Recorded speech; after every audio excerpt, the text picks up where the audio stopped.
آواز آئی لامکان سے، محبوب فرعون دا پروگرام کوئی نہیں، 5 پکیاں کر دئیے۔ کوئی سمجھ آئی ہے کہ نہیں؟ فرمایا محبوب جی آؤ تو 5 بھی چھڑ دے ہاں۔ او محبوبہ گل نمازاں دی تے نہیں نا، گل ساری سرکار۔ او محبوبہ گل نمازاں دی تے نہیں نا، گل ساری سرکار۔ اپنا حال یہ ہے کہ میلاد کے جلوس کے اندر ہزاروں بندہ ہوتا ہے، اور جیسے ہی ظہر کی نماز کا وقت ہوتا ہے 99% لوگ اپنے گھروں کو لنگر اور نیاز لے کے چلے جاتے ہیں، مسجد میں 1% لوگ بھی مشکل سے جاتے ہیں، اور تھوڑی دیر پہلے لگ رہا ہوتا ہے کہ اس وقت دنیا میں اگر سب سے بڑے عاشقان رسول ہیں تو وہ اس مجمع کے اندر موجود ہیں۔ دوسری طرف 10 محرم کے جلوس کے اندر لگ رہا ہوتا ہے کہ آج اگر کوئی بھی یزید سامنے آئے گا وہ بچے گا نہیں، کیونکہ یہ عاشقان حسین نکلے ہوئے ہیں۔ اور جیسے ہی ظہر اور عصر کی نماز کا وقت ہوتا ہے اور وہ ان جلوسوں کے دوران ظہرین کی نماز پڑھاتے ہیں نا، تو 99% لوگ سائڈ پہ ہو جاتے ہیں، ساڑھے کپڑے پلید نے، پلید دو کپڑے پلید نے، مسلمان اور کپڑے پلید، اور چند لوگ آپ کو نماز پڑھتے ہوئے نظر آئیں گے۔ یہ پریکٹیکلی مسلمانوں کی حالت ہے، اور ان مسلمانوں کو قرآن کو آگ لگانے کے اوپر غصہ آ جاتا ہے۔ بہت اچھی بات ہے، لیکن قرآن کو آگ تو آپ لوگوں نے پریکٹیکلی لگا دی ہوئی ہے، قرآن کی کسی بات کے اوپر عمل نہیں کر رہے۔ یہ قرآن کا حکم تھا نا، سورہ روم آیت نمبر 31، وَأَقِيمُوا الصَّلَاةَ وَلَا تَكُونُوا مِنَ الْمُشْرِكِينَ، دیکھنا نماز کو قائم کرنا، مشرک نہ ہو جانا۔ قرآن کو آگ تو مسلمانوں نے لگائی ہوئی ہے۔ قرآن چیخ چیخ کے کہہ رہا ہے کہ جو نماز نہیں پڑھتا وہ پاکستان کے شناختی کارڈ میں مسلمان ہے، اللہ کے ہاں وہ مسلمان نہیں ہے۔ صحیح مسلم میں یہ حدیث لکھی رہ گئی 246 کہ بندے کے کفر اور ایمان، شرک اور اسلام کے درمیان فرق کی نماز ہے۔ یہ حدیث مسلم میں ہی لکھی رہ گئی کہ ابن مسعود رضی اللہ تعالیٰ عنہ کہتے ہیں کہ جماعت کے ساتھ نماز پڑھنا یہ سنت خدا ہے، یہ تمہارے نبی کی وہ سنت ہے جو اللہ نے انہیں عطا کی، اگر اسے چھوڑ دو گے تو برباد ہو جاؤ گے۔ رسول اللہ کے زمانے میں اگر کوئی بیمار بھی ہوتا اور 2 بندوں کے سہارے مسجد میں آ کے نماز پڑھ سکتا تو اس کی کوشش ہوتی کہ میں مسجد میں جماعت سے نماز پڑھوں، کہیں مجھے منافق نہ شمار کر لیا جائے۔ جماعت چھوڑنے پر رسول اللہ کے زمانے میں سمجھا جاتا تھا صلی اللہ علیہ وآلہ وسلم کے بندہ منافق ہے۔ صحابہ کرام کو، اہل بیت کو کب معلوم تھا کہ ایسی امت بھی آنے والی ہے جو آپ سے بڑا عاشق رسول ہونے کا دعویٰ کرے گی اور نماز ایک نہیں پڑھے گی؟ تو وہ کہتے یار یہ تو بڑا آسان اسلام ہے۔ تو یہ حدیثیں تو مسلم شریف میں لکھی رہ گئیں، پریکٹیکلی کس نے عمل کیا اس کے اوپر؟ یہ حدیث ترمذی میں لکھی رہ گئی کہ ہمارا اور منافقین کا عہد نماز کی بنیاد پہ ہے، جس نے نماز چھوڑی اس نے کفر کیا۔ ہاں، یہ صحابہ کرام علیہم رضوان کا فتویٰ ترمذی میں ہی رہ گیا۔ عبداللہ بن شقیق تابعی کہتے ہیں کہ صحابہ کرام علیہم رضوان تارک الصلاح کے سوا کسی کی تکفیر نہیں کرتے تھے، صرف بے نمازی کو وہ کافر سمجھتے تھے، باقیوں کو وہ تمام غلطیوں کے باوجود مسلمان تصور کرتے تھے۔ اندازہ کریں، یہ ترمذی میں لکھا رہ گیا جناب۔ ہاں،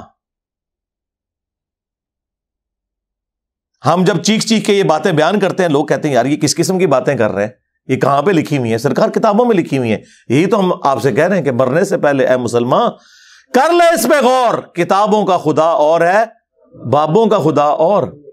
یہ حدیث ابو داؤد میں ہی لکھی رہ گئی کہ بچہ جب 7 سال کا ہو جائے تو اسے نماز کا حکم دو، اور نہ پڑھے 10 سال کی عمر میں اسے سزا بھی دو، اور 10 سال کے بچوں کے بستر بھی الگ کر دو۔ یہ ابو داؤد میں لکھی رہ گئی حدیث، عمل کس نے کیا؟ یہ حدیث ابن ماجہ میں لکھی رہ گئی کہ نبی علیہ السلام نے فرمایا اے معاذ، اللہ کے ساتھ شرک نہ کرنا، خواہ تمہارے ٹکڑے ٹکڑے کر دیے جائیں، تمہیں قتل کر دیا جائے، سولی دے دیا جائے، یا آگ میں زندہ جلا دیا جائے، شرک نہ کرنا۔ یہ پہلی نصیحت۔ اسی حدیث میں دوسری نصیحت، نماز نہ چھوڑنا۔ تمہارا اللہ کے ساتھ عہد نماز کی بنیاد پہ ہے. اگر تم نے نماز چھوڑ دی تو اللہ کا ذمہ اٹھ گیا تم سے. اور تیسری چیز فرمایا شراب نہ پینا یہ تمام برائیوں کی جڑ ہے. تو یہ حدیثیں تو لکھی رہ گئی سرکار. یہ حدیث مسند احمد میں ہی لکھی رہ گئی کہ نبی علیہ السلام نے فرمایا کہ نماز قیامت کے دن نمازی کے لیے دلیل، نجات اور نور ہوگی، اور جو نماز نہیں پڑھتا قیامت کے دن نہ اس کے لیے کوئی دلیل ہوگی اللہ کے حضور بچنے کی، نہ نجات اور نہ کوئی روشنی، نور جو پولیس رات سے گزرنے کے لیے قرآن میں آیا نا وہ نور. اور پھر نبی علیہ السلام نے فرمایا کہ بے نمازی کا حشر اسی حدیث میں آتا ہے فرعون، قارون اور حامان اور امیہ ابن خلف کے ساتھ ہوگا. ہاں جی، کچھ بھی ہے تیرے محبوب کی امت سے ہے. محبوب تو پہلے ہی بتا گئے ہیں کہ بے نمازی تیرا حشر تو فرعون کے ساتھ ہونا ہے، تیرا حشر قارون کے ساتھ ہونا ہے، امیہ ابن خلف کے ساتھ ہونا ہے. اور یہ تو میں آپ کو صرف ایک بات کر رہا ہوں. اب اگر میں قرآن کی توحید بیان کرنا شروع کروں تو قرآن کے پہلے صفحے کا ٹیسٹ دنیا کے کروڑوں مسلمان پاس نہیں کر سکتے. ایاک نعبد و ایاک نستعین، یہ قرآن میں ہی لکھا رہ گیا. ماشاءاللہ فجر کی نماز میں یہ پڑھ کے نکلتا ہے اور مسجد کے ساتھ جو دربار ہے ریگولرلی حاضری دے کے اس بابے سے بھی مانگ کے گھر آتا ہے. تو کیا نماز تو پڑھی؟ تو مسلمان ہے، تیری ہر نماز کی ہر رکعت میں تو یہ نہ پڑھے تیری نماز ہی نہیں ہوتی. ایاک نعبد و ایاک نستعین، اے اللہ عبادت بھی تیری کریں گے، دعا بھی تجھی سے مانگیں گے، مدد بھی تجھی سے مانگیں گے. یہاں مدد مانا دعا کے ہے، لیکن یہاں مولویوں نے پھر پٹی پڑھا دی. ان کا نہیں جی امی سے روٹی نہ مانگے. اندازہ کریں قرآن کا مذاق اڑا رہے ہیں، حالانکہ انہیں پتہ ہے کہ قرآن میں یہ آیت موجود ہے وَتَعَاوَنُوا عَلَى الْبِرِّ وَالتَّقْوَى وَلَا تَعَاوَنُوا عَلَى الْإِثْمِ وَالْعُدْوَانِ. نیکی اور پرہیزگاری کے کاموں میں ایک دوسرے کی مدد کرو اور برائی میں الگ رہو. قرآن نے بتایا ہے کہ اللہ نے دنیا کو اسباب کے ساتھ جوڑا ہوا ہے. یہاں ایاک نستعین میں دعا کے اعتبار سے بتایا جا رہا تھا کہ غیر اللہ سے نہیں کرنی. ظاہری اسباب کا تو قرآن میں حکم ہے، لیکن دیکھ لیں. اور پھر جس شان سے اللہ تعالیٰ نے سورۃ النمل میں ذکر کیا، حیران کن بات آپ کو بتاؤں، اہل تشیع کے ہاں صبح و شام کی دعاؤں میں سنت اذکار میں سورۃ النمل کی آیت نمبر 62 پڑھی جاتی ہے. ترجمہ نہیں کبھی کسی نے پڑھا. اور ہمارے جن اسٹوڈنٹس نے پڑھا جو شیعہ مکتب سے تعلق رکھتے تھے، کیونکہ میں نے اس آیت کو اتنی دفعہ کوٹ کیا، انہوں نے کہا ہم تو یہ صبح شام پڑھتے ہیں، ترجمہ پڑھا تو انہوں نے کہا یار یہ آیت پڑھ کے بھی سب سے زیادہ شرک ہم کر رہے تھے، کیونکہ اس آیت کے اندر کیا لکھا ہے؟ اَمَّن يُجِيبُ الْمُضْطَرَّ إِذَا دَعَاهُ، بھلا بتاؤ کون ہے جو تکلیف میں گھرے ہوئے شخص کی فریاد کو سنتا ہے، وَيَكْشِفُ السُّوءَ، اور اس سے اس کی برائی کو تکلیف کو دور کر دیتا ہے، وَيَجْعَلُكُمْ خُلَفَاءَ الْأَرْضِ، اور تمہیں اگلوں کا خلیفہ کرتا ہے زمین پر، تمہارے ماں باپ کے مرنے کے بعد تمہارے مرنے کے بعد تمہاری اولاد کو. اِلَٰهٌ مَّعَ اللَّهِ، کیا اللہ کے ساتھ کوئی اور معبود بھی ہے؟ قَلِيلًا مَّا تَذَكَّرُونَ، لیکن بہت کم ہی تم نصیحت حاصل کرتے ہو. بالکل صدق اللہ العظیم، بہت کم لوگوں نے نصیحت حاصل کی. اس آیت میں کلیئر کٹ لکھا ہے کہ جو اللہ کے سوا کسی اور سے دعا کرتا ہے گویا وہ اسے خدا بنائے ہوئے ہے. یا علی مدد کا مطلب سادہ نہیں ہے، اس کا مطلب ہے کہ آپ نے مولا علی کو اللہ کے مقابلے پر خدا تصور کر لیا. نہیں جی ہم تو انہیں اللہ کا بندہ مانتے ہیں. نہیں جناب، قرآن تو یہ کہتا ہے کہ اللہ کا بندہ مان کے یا بغیر بندہ مان کے. جب تمہارا یہ عقیدہ ہے کہ اللہ کے سوا کوئی تمہاری تکلیف دور کر سکتا ہے، جی پیچھے اللہ ہی ہے. اچھا اللہ پیچھے رکھنے ہنستے؟ یہ دیکھیں حدیث میں لکھا ہوا ہے نماز کا طریقہ. اور نہیں جی ہمارے امام صاحب نے بھی تو وہی کچھ بتایا نا، پیچھے تھے اتنے بھی نبی علیہ السلام نے. نبی علیہ السلام پیچھے رکھنے کے لیے؟ میرے نبی سا ہے ہی کوئی نہیں، تیرے بابے تھے شاہ ہی کوئی نہیں. اللہ پیچھے، رسول پیچھے، آگے تمہارے بابے. عزتیں اویل کی ہیں تم نے اللہ اور اس کے رسول کے نام کے اوپر. چندے کھائے ہیں تم نے رسول اللہ کے نام کے اوپر صلی اللہ علیہ وآلہ وسلم، سواریاں سوار کی ہیں تم نے مکے اور مدینے کے نام کے اوپر، اور غداری کی ہے اپنے دین کے ساتھ، ممبروں پہ چڑھ کے کہتے ہو قرآن و حدیث ڈائریکٹ نہ پڑھنا گمراہ ہو جاؤ گے۔ واہ، یہ کوئی یہودی یا نصرانی آ کے بات کرے ہم منہ توڑ دیں، جس طرح آج آگ لگانے کے اوپر قرآن کو ہمیں کتنا غصہ چڑھا ہوا ہے۔ تیرا مفتی ہر جمعے کو کھڑا ہو کے کہ قرآن اور بخاری ڈائریکٹ نہ پڑھنا گمراہ ہو جاؤ گے، آگ تو یہ لگا رہا ہے، وہ آگ تو ایک دن تھی، اس سے کوئی فرق نہیں پڑا۔ قرآن کے ملینز آف کاپیز دنیا میں موجود ہیں، ملینز آف حافظ قرآن ہے، قرآن کو کوئی آگ نہیں لگا سکتا، دنیا سے ختم نہیں کر سکتا۔ اصل جو چور چھپا ہوا ہے وہ تیرے اندر چھپا ہوا ہے، جو یہ علماء ہے شیاطین، جنات اور انسانوں میں سے شیاطین، جو تمہیں یہ کہنے قرآن حدیث ڈائریکٹ نہ پڑھنا گمراہ ہو جاؤ گے، اور تم کہتے ہو مفتی صاحب نے فرما دیا۔ سبحان اللہ، دنیا میں اگر کوئی مفتی صاحب لمبی داڑھی اور پگڑی اور ہاتھ میں تسبیح کے ساتھ آپ کو کوئی 2 نمبر چیز دے دیں، آپ ایک استری خریدنے کے لیے جائیں اپنے کپڑے کرنے کے لیے، اور اس پہ جعلی مور لگا کے وہ بندہ آپ کو وہ استری دے دے، اور آپ کو بعد میں پتا چل جائے اس نے دھوکہ کیا ہے، تو آپ کیا کہیں گے؟ مفتی صاحب نے فرما دیا استری شریف۔ آپ غصے میں بھرے ہوئے جائیں گے اور کہیں گے کہ تو داڑھی رکھ کے بےایمانیاں کر رہا ہے، کہیں گے نا۔ تو یہ داڑھی والے جو مولوی ممبروں پہ چڑھے ہوئے جھوٹ سکھا رہے ہیں آپ کو، ان کو کبھی آپ نے کہا نہیں؟ آپ فرق دیکھ لیں، جہاں آپ کی دنیا کا نقصان ہوتا ہے نا، نہ آپ کو مفتی کی داڑھی نظر آتی ہے، ہو سکتا ہے آپ جا کے آگ لگا دیں اس کی داڑھی کوئی، لیکن جہاں آپ کا دین کا نقصان ہو رہا ہے آپ کہتے ہیں مفتی صاحب نے فرما دیا۔ وہاں ہم لاکھ چیختے رہے کہ یار یہ مفتی صاحب آپ کو اپنے بابوں کا دین بتا رہے ہیں، کتابوں میں دین کچھ اور لکھا ہوا ہے، ٹس سے مس نہیں ہوتے۔ تو یہ قرآن کی توحید کا ٹیسٹ نہیں تھے پاس کر رہے۔ ایک جاہل سے جاہل مسلمان کو بھی یہ بات سمجھ آنی چاہیے کہ بارش کون برساتا ہے؟ اللہ۔ ڈیوٹی کس کی ہے؟ فرشتوں کی۔ کیا ہم بارش فرشتوں سے مانگیں گے یا اللہ سے؟ تو بات ختم ہو گئی۔ جی ڈیوٹیاں لائیاں نے جی بابیاں دیاں، اور چھڑ دیں وہ ڈیوٹیاں لائیاں نے، کدھر مر گئے وہ بابے کہ آج ہزاروں ایکڑ کے اوپر یوٹیوب کی جو ہارڈ ڈسک رکھی ہوئی ہے ان کے اوپر رسول اللہ کے خلاف گستاخانہ ویڈیوز رکھی ہوئی ہیں، بابے کدھر مر گئے؟ نگاہ مار کے کیوں نہیں ڈیلیٹ کرواتے؟ اوے بابا جی کہا کرتے تھے نا جی امت مر جائے، امام مالک فرماندے نے کہ حضور دیاں گستاخیاں ہو رہی ہیں اور امت زندہ ہے، بدلہ نہیں لیندی۔ امام مالک فرماندے تھے پھر امت زندہ کیوں ہے؟ پھر مر جائے ساری، پھر مر جائے ساری۔ پوری عالم اسلام اس وقت یا تو مر جائے، یا تو مر جائے سارا عالم اسلام، یا پھر حضور کی عزت پر پہرا دے۔